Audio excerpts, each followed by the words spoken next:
O Trump foi lá, enfrentou o sistema, fez uma campanha extremamente mais radical à direita e é presidente dos Estados Unidos.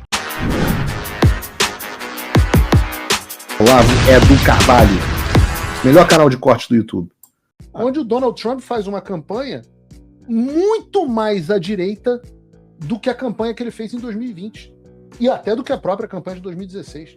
Donald Trump faz uma campanha mais radical. Aqui existia a mesma discussão, você que acompanha a política americana sabe. Todo mundo dizia, não adianta, o Trump precisa se moderar, senão ele não vai ter o eleitor do meio. Certo? É exatamente isso. Teve essa mesma discussão. É isso que eu queria que as pessoas de casa entendessem. Muitas vezes, as discussões que a gente está tendo aqui, não é que a gente também é mágico, sabe pra cacete de tudo, não. É que as discussões já foram antecipadas em outros lugares. Aqui nos Estados Unidos, a gente teve essa mesma discussão, apareceram as mesmas pessoas que diziam, aqui nos Estados Unidos tem segundo turno, mas tem primária.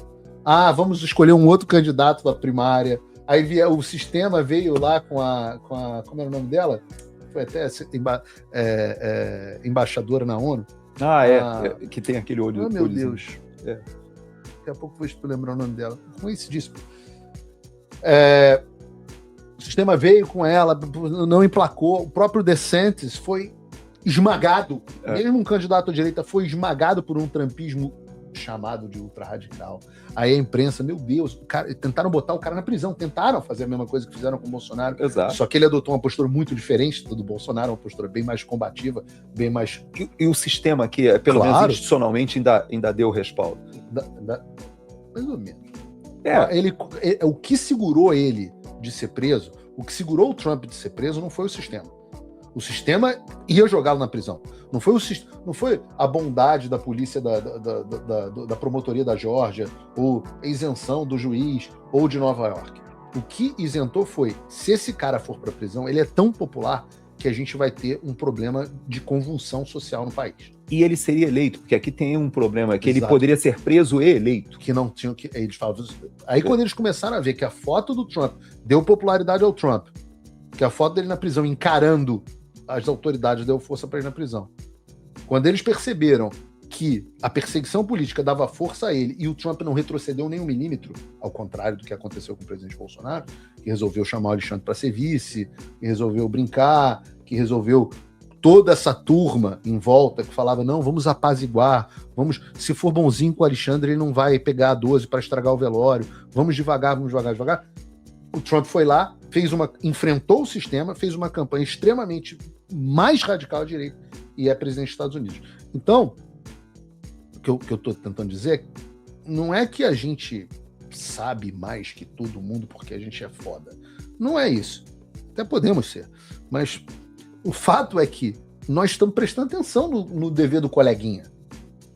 Né? A gente está olhando para o lado e falando assim, tirou 10 na prova, respondeu o quê, né? Então, o que eu falo para as pessoas, se não quiser estudar ciência política, cola. Copia o dever do coleguinha.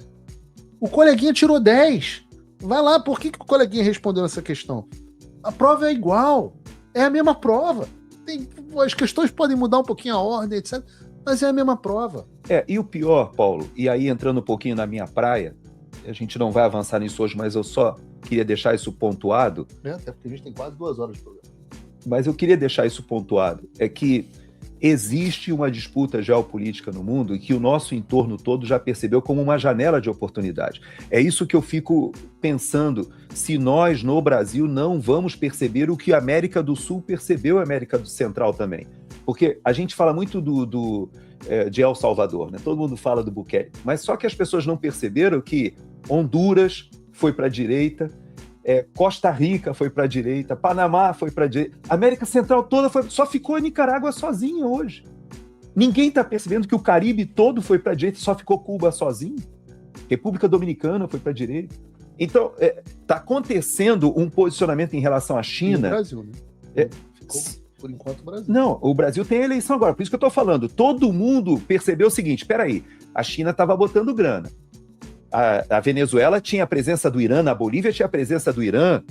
Olha só, o Hezbollah, o Irã estão nas nossas tríplices fronteiras, eles estavam chegando, a Rússia com uma presença grande, a China com uma presença grande. todo mundo rompeu e por decisão. O Chile tinha um cabo submarino já lançado de Hong Kong e já contratado. Isso foi revertido? Não. Nós vamos puxar o cabo da Austrália. Por que a gente vai puxar um cabo por um sistema chinês se a gente pode puxar um cabo de dados dentro do sistema ocidental? Claro. Então, você vê como o porto de Xangai, ali no Peru, corrupção. A Keiko Fujimori já assume dizendo, não, vamos rever todo esse contrato com os chineses aqui, porque eu quero me alinhar com a política externa do governo americano por opção. E a população que elegeu disse o seguinte, nós preferimos surfar essa onda de uma nova doutrina Monroe, ou seja, os Estados Unidos ostensivamente dizendo, peraí, eu agora quero realmente investir nessa área geopolítica. É uma oportunidade incrível. É oportunidade... não teremos outra. Não teremos outra. Nas nossas gerações não teremos outra. Então, isso é que eu fico meio perplexo de ver esse debate, pessoal. Será que não se percebe que a gente está fazendo uma opção entre China e Estados Unidos, sendo que nós temos a oportunidade de reindustrializar o Brasil com os Estados Unidos, ou nos transformarmos em celeiro da China, ou subservientes a uma política externa da China? De um país que está entrando em colapso econômico. A China está à beira de um colapso econômico, as pessoas não têm ideia disso, mas a China está à beira de um colapso demográfico, a China está com uma economia em recessão prática. Pois é, e se vende aquela imagem de que será a maior potência que derrubará Império Americano.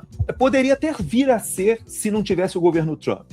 Até poderia vir a ser. Eles têm problemas estruturais. Tem problemas terríveis. Trump, você tem problema do endividamento, você tem o problema da pirâmide demográfica. Tudo isso tem, mas eles estão avançando em inteligência artificial, eles estão na corrida espacial, eles estão correndo atrás para poder pelo menos rivalizar. Não na área militar, não tem chance, mas eles têm como, no futuro, quem sabe, retomar Taiwan. Eles têm esse planejamento até 2049. Eles sabem onde eles querem chegar, pelo menos. Agora, se não houvesse o governo Trump, eles nadariam de braçada, talvez, nessa direção. Muito mais fácil. Agora, com o governo Trump, e nós temos que tomar uma decisão, Paulo.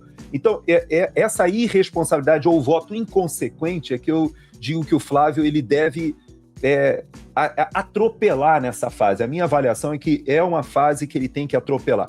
Vai ter influência do governo americano? Vai. Eu falo isso com toda tranquilidade. O pessoal fala assim, poxa, mas qual é a influência? Não vai ser aquela influência velada que aconteceu em 2022, de botar dinheiro da USAID, de ter pressão, não é esse tipo de influência, mas há uma influência política, porque há um posicionamento claro político daqui do governo dos Estados Unidos, que já se posicionou principalmente com o Marco Rubio, já se posicionou. Por isso que o Lula chama o Rubio de o tal de Marco Rubio, de um latino-americano frustrado. Por que há essa animosidade? Essa animosidade, ela é real e não tem como você tapar o sol com a peneira. O Trump cometeu um deslize ali quando ele foi lançar o Escudo das Américas, porque o Cast veio para o lançamento do Escudo das Américas. Como presidente eleito. Eleito, mas ele tomou posse na quarta-feira. O Escudo das Américas foi lançado no sábado. Quando ele veio para esse evento, ele brincando, ele falou assim, pois é, o Cast e tal. Poxa, ele falou Marco Rubio, todo mundo que a gente apoiou foi eleito, né, da direita aqui, como diz assim. Aí ele ainda brincou com o Rubio e falou assim, a gente tem que cobrar esse apoio, hein? Aí o Rubio olhou feio para ele e falou assim, acho que não foi uma boa ideia, não. Como quem diz, é uma opção ostensiva. Os Estados Unidos estão jogando com as cartas na mesa. Mas você sabe que ele, quando a gente esteve com ele, acho que eu nunca falei isso em lugar nenhum. Quando a gente esteve com ele virou e falou assim, você sabe que todo mundo que eu apoio ganha, né? É a personalidade dele. É a personalidade dele. Mas se você ele não apoiou o Flávio. Se ele recebeu na Casa Branca, né? E já se... É claro que está apoiando o Flávio. Agora, ele não apoiou o Zema, ele não apoiou o Caiado, ele não apoiou... Quem tem mais? Só Zema e Caiado agora que pode entrar, porque o resto já saiu. Tem um menino lá do MBL que... Pessoal, na verdade, ele está fazendo campanha para o próprio PT. Então você vê o seguinte, vai passar ao segundo turno alguém com apoio do governo americano. Quando a gente fala apoio do governo americano, a gente tem que saber o que é nearshore e friendshore, que tanto se fala, o governo americano quer investir nos países mais próximos e amigos. E o Brasil é um país próximo e amigo, e é o país mais industrializado da região. Não tão amigo, mas... Não, o Brasil é um país amigo, é por isso que eu digo, o governo brasileiro é hostil. Por isso a gente tem que tomar uma decisão. A gente quer continuar com um governo hostil, que é considerado persona não grata em Israel. Isso. Você pega o Benjamin Netanyahu fazendo aquele videozinho na... E agora estamos em crise com o Paraguai também, né? É porque o Lula falou uma bobagem lá da guerra do Paraguai. A gente está em crise com o Paraguai, a gente tem crise com a Argentina, a gente está em crise com os Estados Unidos, a gente está em crise com Israel. Não, e sem falar que os países, 3 produtores de cocaína, tanto Peru, Bolívia e Colômbia, os 3 presidentes ingressam no Escudo das Américas, estão alinhados com a política externa. E para onde você acha que a produção de cocaína está indo? Para o Brasil, que virou o principal aliado desses grupos narcoterroristas. E aí? Nós falamos disso no Fórum Econômico de Miami, no Fórum de Segurança de Miami. No Fórum de Segurança de Miami. Aí eles estão perguntando o seguinte: vem cá, o Brasil vai se juntar para combater ou vai eleger um governo que vai defender o narcoterrorismo? Os nossos traficantes. Então, e dizer não são terroristas. Então, você vê que há uma decisão a ser tomada, uma decisão consequente a ser tomada, e passa pela elite do jornalismo, pela elite econômica, elite política, elite militar. A gente nem entrou nesse assunto hoje, que normalmente é o assunto que a gente debate, nem tivemos tempo de entrar nesse assunto, mas há uma decisão que deve ser tomada pelas elites do país, como foi tomado no Chile, no Peru, no Equador, na Bolívia. Eu contei para você, eu chorei conversando com a ex-presidente da Bolívia, ficou presa há 5 anos e não abaixou a cabeça pro Evo Morales. Anéis, né? Então, é impressionante. A gente está vivendo um momento em que o povo... Ela não se retrocedeu 1 milímetro. Essa história é muito bacana. A filha dela sofrendo, foi ao Brasil. O Bolsonaro foi um dos poucos que se manifestou apoiando, e ela reconhece isso até hoje, ela dizendo, olha, foi a única liderança da América do Sul que me apoiou. E você vê, Bolívia reverteu. Cara, a Bolívia está agora com o Evo Morales parando o país. Agora, inclusive, ontem saiu ordem de prisão do Evo Morales. Saiu ontem. Não vi. Então... também pudera, né? Chegou num ponto... O cara incendiou o país. Pois é, mas... Quase que literalmente. E o Gustavo Petro disse que ia fazer a mesma coisa na Colômbia agora. A esquerda, os amigos do Lula. O pessoal coisa, o MST vai fazer a mesma coisa, o Lula, se perder, vai fazer a mesma coisa. Essa ameaça que existe era o terrorismo no Chile, dizendo que eles iam incendiar tudo, tal. Esse tipo de coisa, nós precisamos virar essa página. Temos que ter coragem, como esses outros países estão tendo. Então, coragem, eu acho que coragem é a palavra-chave. É a palavra, mas para ver coragem, você precisa ter pelo menos a base incendiada. Né? E a gente está com dificuldade de incendiar a base. Né? Vamos lá. Eu tenho expectativa de que a gente tem como reverter isso daí. Eu tô sentindo ventos de mudança na direção de campanha do Flávio. Vamos ver para onde vai. Eu sempre digo que o resultado dessa eleição vai ser decidido 2 pontos para lá, 2 pontos para cá. A gente vai ter novidades na semana que vem. Esse é o último Paulo Figueiredo Show dessa semana, mas na semana que vem nós teremos mais novidades dos Estados Unidos, para um lado ou para o outro, pelo que eu fui. Você estava do meu lado quando eu recebi a ligação. Nós teremos mudanças, teremos novidades vindas aqui de fora. E eu acho que nosso povo precisa ter coragem. Nosso povo precisa...